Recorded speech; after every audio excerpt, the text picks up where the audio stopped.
அந்த அல்லாஹ்வுக்காக நேசித்தார்கள், அல்லாஹ்வுக்காக ஏன் பிரிந்தார்கள்? இப்படி ஒரு கேள்வி உங்களுக்கு வந்திருக்குதா?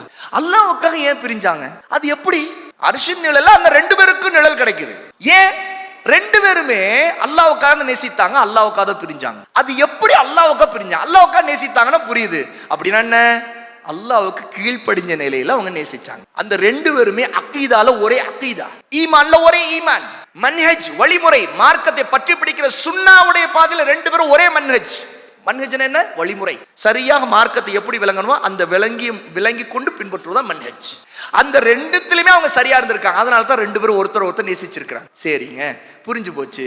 ஆனால் அல்லாஹ்வுக்காக பிரிஞ்சாங்கன்னா புரியலையே. இந்த கேள்வி யாருக்கா வந்திருக்கா? அல்லாஹ்வுக்காக பிரிஞ்சாங்கன்னா என்ன? கல்வியாளர்கள் இதற்கு விளக்கம் சொன்னாங்க. அல்லாஹ்வுக்காக நேசிச்சு அல்லாஹ்வுக்காகவே பிரிஞ்சிட்டாங்கன்னா அந்த பிரிவு என்பதுதான் அவர்களுக்கு வந்த மரணம் என்று சொன்னாங்க. அவங்க மௌத்தா போகும்போது கூட அல்லாஹ்வுக்காக நேசிச்ச நிலையில தான் மௌத்தா போனாங்க. அவங்க பிரியும் போது கூட அந்த மரணம் தான் அவர்களை பிரித்தது.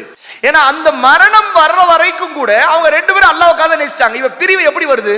மரணத்தால் வந்தது. மௌத்தா போனாங்க, அதுல ஒருத்தர் மௌத்தா போயிட்டாரு, அப்ப இவர் மட்டும் தனியாயிட்டாரு. முதல்ல ரெண்டு பேரும் அல்லாஹ்வுக்காக நேசிச்சு சேர்ந்து இருந்தாங்க, இப்போ பிரிஞ்சிட்டாங்க. இந்த பிரிவை எப்படி வந்ததுன்னா ஒருத்தர் மௌத்தா போயிட்டார். அப்ப இவர் மௌத்தா போனாலும் ரெண்டு பேரையுமே அல்லாஹ் தஆலா அர்ஷின் நிழல்ல நிற்க வைக்கிறான். சுப்ஹானல்லாஹ்.